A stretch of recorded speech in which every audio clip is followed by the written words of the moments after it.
Os morangos não vão ganhar nem mais um título nessa vida. Eles só perdem. O Super Grêmio tá demais, nos trazendo alegria.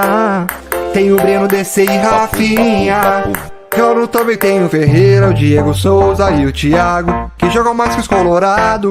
E é como diz o Maicon, vocês conhecem um tal de Dourado? Quem é Dourado? Quem é Dourado?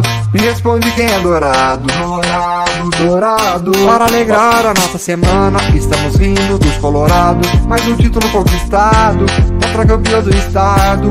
E o Rafinha que atrai caneco, caneco, caneco. Onde está Rafinha, es caneco, caneco, caneco. Oteg, Paródias, original. É o Grêmio maior do sul.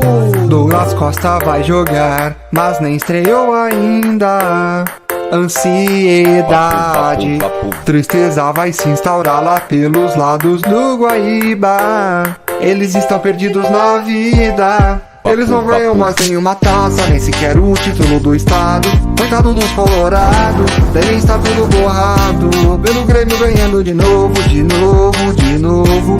De novo, de novo, de novo, de novo, de novo. O Rafinha e o Diego Souza, eles fizeram um pagode pesado. Zoaram os Colorado e o Uri Alberto, coitado. E nós vamos fazer um minuto de silêncio pros Colorado. Morreram de novo os coitados, Grêmio maior do estado. Não deu mais uma vez.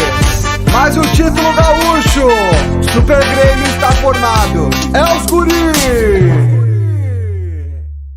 Mas nem estreou ainda. Ansiedade, tristeza vai se instaurar lá pelos lados do Guaíba. Eles estão perdidos na vida. Eles não ganham mais nenhuma taça, nem sequer. Os morangos não vão ganhar nem mais um título nessa vida. Eles só perdem. O Super Grêmio tá demais, nos trazendo alegria. Tem o Breno, DC e Rafinha. Eu também tenho o Ferreira, o Diego Souza e o Thiago, que jogam mais que os Colorado.